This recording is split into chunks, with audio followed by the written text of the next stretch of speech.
Happy GA Recap Monday! I hope you guys are having a fantastical, wonderful, beautiful, amazing start to your week. I know this girl is exhausted. I have had a heck of a weekend, but I am back in the comfort of my own bed making a very awesome video for you guys, or what I hope to be an awesome video for you guys. And I'm rocking my Captain America t-shirt, which always makes me kind of feel a little more empowered throughout the day. I don't know what it is, but it just gets me through. Okay? I am so excited to be bringing this episode of GA Recap Monday because we are not recapping a normal episode of Ghost Adventures. No, we are recapping the first new episode of the new season of Ghost Adventures, Aftershocks. And holy Aftershocks. Whoa, is all I've got to say. We have got so much to cover in what I hope to be a short amount of time.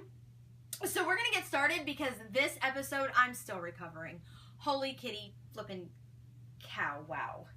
So Zach and the guys hooked back up with 2 episodes of Ghost Adventures, Katie's Bar from Long Island, New York, and the Evans family, Darren and Catherine, who own the, I don't even say it. Okay, I'm one of those people who believe if you call out a demon by name,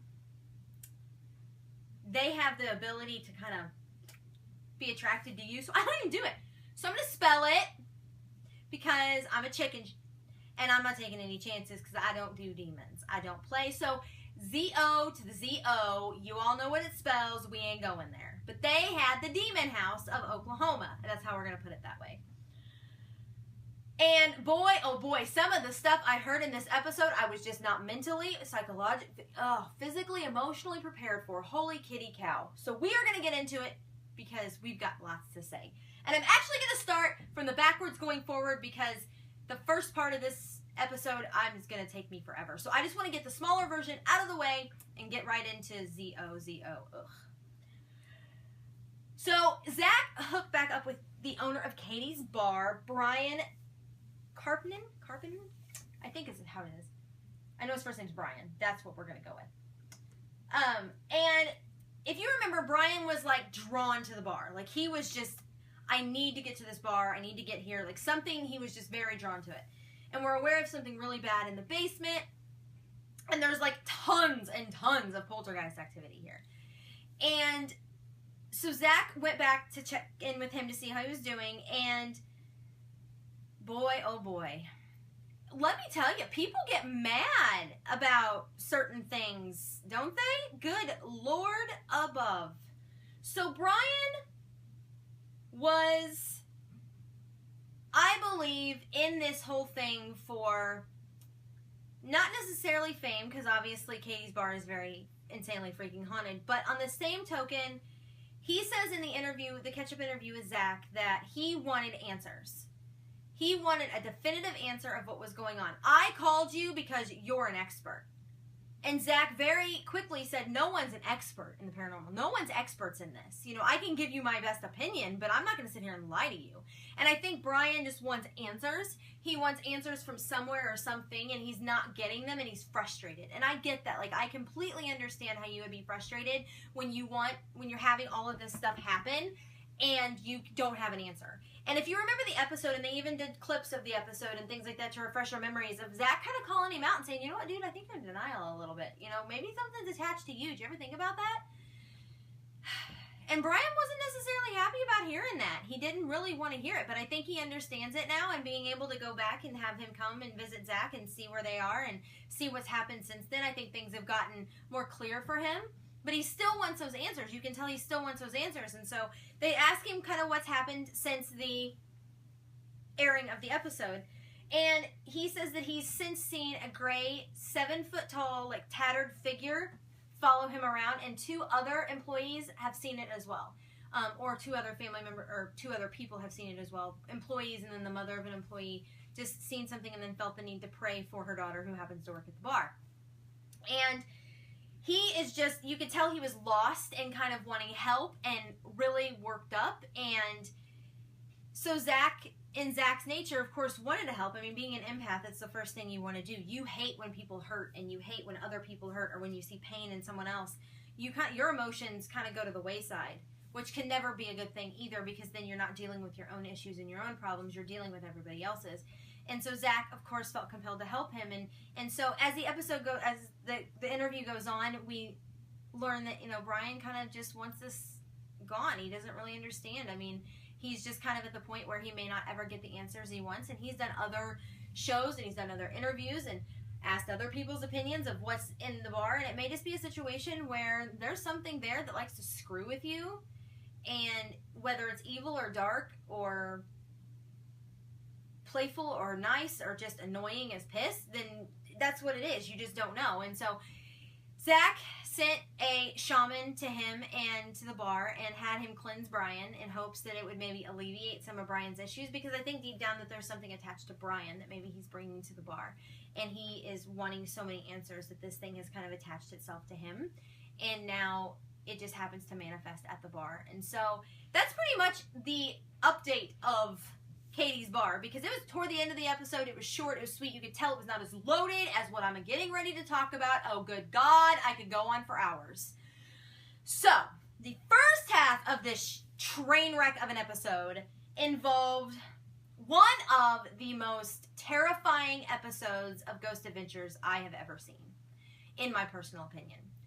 The ZOZO demon, because like I said, I don't call it out. I don't say that. I don't play.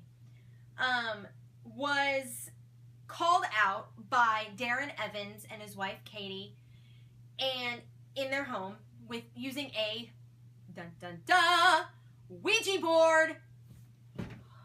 I quit on people. Okay, you all know how I feel about those stupid things. This is proof, people. Proof is in the pudding. It's right here in black and white. Right here. And what I'm about to tell you, and the things that have happened to these poor people since this episode, oh dear God in heaven.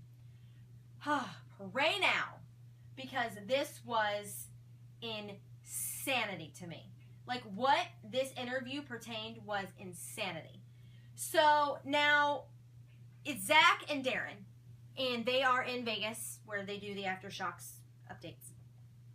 And you can look at one look on Darren's face and you knew nothing good had come out of this episode. Like, nothing good had come out of this since this happened. And they start by asking the hard-hitting questions. Are you obsessed? Are you possessed? Are you hell-bent on finding out exactly what this is? And do you think that calling this thing out by name and saying, come here and do this, was dangerous? And Darren didn't disagree. He was like, yeah, I think I could see that. I hear that a lot. You're not the only one who tells me that. But you can still see in his eyes that this thing is like a part of his life. Like, no matter what, no matter if things are going really well for him or really, really crappy for him, this thing is a part of him. And it's all because of a damn Ouija board. Jesus, I'm just getting all fired up. And yes, Sassy Jazzy is coming to play because, oh Lord, I cannot deal today. Cannot deal with this. So, following this episode was the first time that a demon's name was trending on Twitter. I'm still trying to figure out if that's a good thing or not. I'm leaning toward no.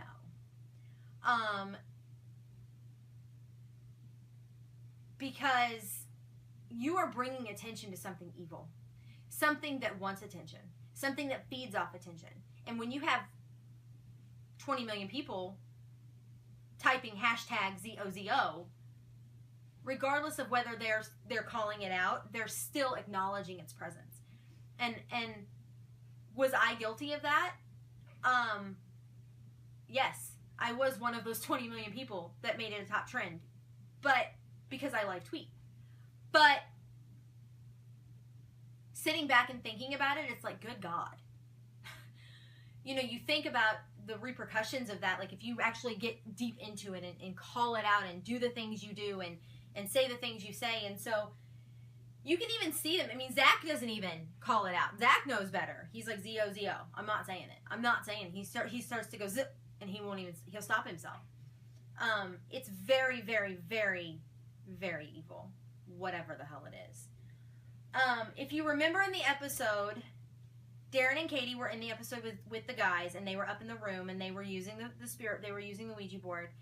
And his wife was very affected very fast. You know, she was sick, and she went outside for a while, and then she came back inside to have her pants undone, and she was like, it was getting sexual, and it told me it was here, and just all this. I mean, she was crying. That was the episode where they disappeared, like they had to go find her, and Zach was like in the middle of an investigation, like driving around this town in Oklahoma to find her, because she had just vanished. She was over the moon upset, and just, it was a hot mess express, is all I gotta say about that.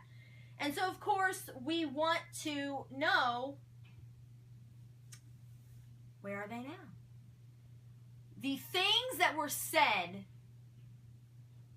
made me go, WTF and OMG.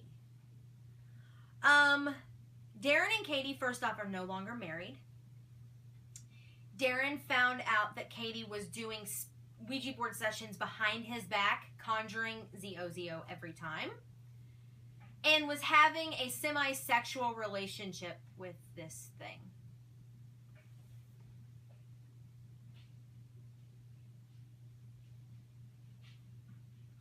Why?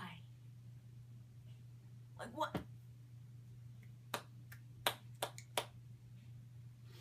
Speechless. I don't understand.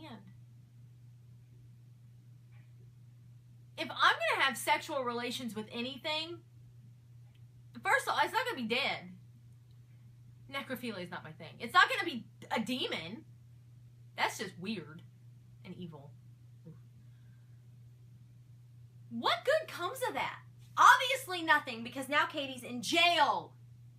That's right, you heard me. Jail. Awaiting to go to prison for assault on a police officer and on Darren. And we're talking multiple counts of assault on Darren and a police officer.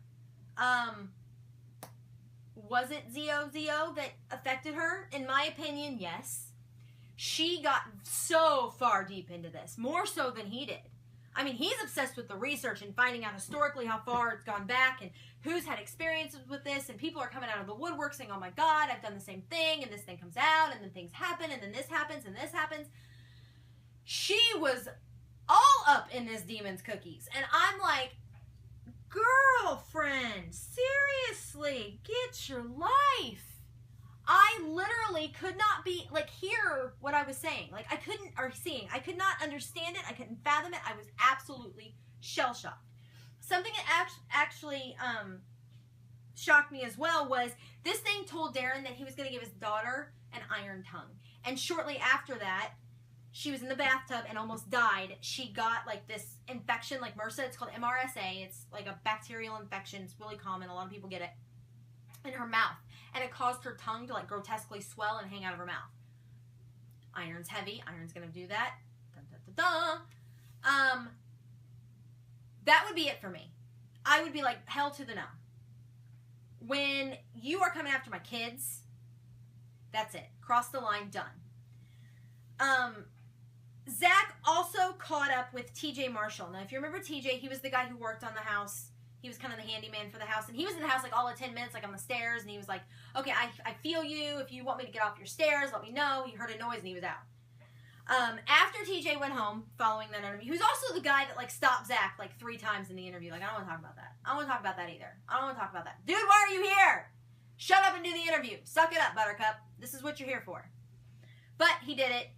And you can tell TJ was a little peeved with Zach when they met back up this time. So, come to find out, after the interview that TJ had with Zach, he went home, no big deal, and he hadn't been home very long when he started feeling like something was watching him, like, from behind him, and so he just kind of ignored it, didn't really give it much thought, and then he, like, turned around and didn't see anything there, and then all of a sudden his daughter comes out of her room absolutely just panicked. Terrified. Dad, there was somebody in my room, and that thing had actually like grabbed her and she couldn't breathe, and she was absolutely scared to death. And she's young, she's probably like 14, 15, 16 years old, and she comes out of that room absolutely terrified, and they literally just get in the car and leave. Well, as they're driving down the road, he can feel like things grabbing his legs and freaking out. On the same night, Zach is back at his hotel having horrible nightmares about him killing people. And he knew that, like, if he were to go on with this lockdown at all, like, he had to get cleansed. He had to get, you know, something right, because something was really wrong. And Zach and TJ kind of have a moment on the show where he thinks, and TJ says, did you think that maybe TJ needed one? And you could just see, like, the pain in his face and the devastation that this had taken on toll on this family. And Zach felt terrible because, and like taken aback, because he didn't know it was that bad. And so he set up for them to have a cleansing as well. And you could see the looks on their faces when they did that cleansing, and just like the relief of whatever it is getting, like, them getting rid of it and being free of it and never having to deal with it again. And so that was all they really did for this episode, and it was so good. Like, it was heartbreaking, and it was shocking. So Aftershock fit the name perfectly, especially when it came to the ZOZO demon. It was a good example of exactly what can happen when you get in too deep, when you get in over your head in something. Now, everybody's got their opinion, and when it comes to Ouija boards and spirit boards, some people love them, some people hate them. Nothing good has ever come of them. When I've been around them, or even been in a conversation where they were a piece of anything. My opinion, you're entitled to each their own. I don't touch them with a 10-foot pole. I think they're dangerous. I think they're evil. I think that there is something wrong with them and that they shouldn't be used, and I think that they're a trap. And when you use them, no matter how well you think you know them or how educated you think you are, then there are times when things can happen, and you know, you find yourself divorced and in prison. Because I think that, unlike spirit boards, I think that demons and evil spirits and things like that can really get a hold of you, and you can get sucked into their void, and then you're stuck and you're screwed. So, before I get any more sassy, that's all I have for GA Recap Monday. But I will be back for GAQA Tuesday, where I answer all of your Ghost Adventures related questions, and you can start submitting me those in the comments below. So until then, stay happy, stay healthy, stay warm, have a wonderful rest of your week. I will see you tomorrow. Much love.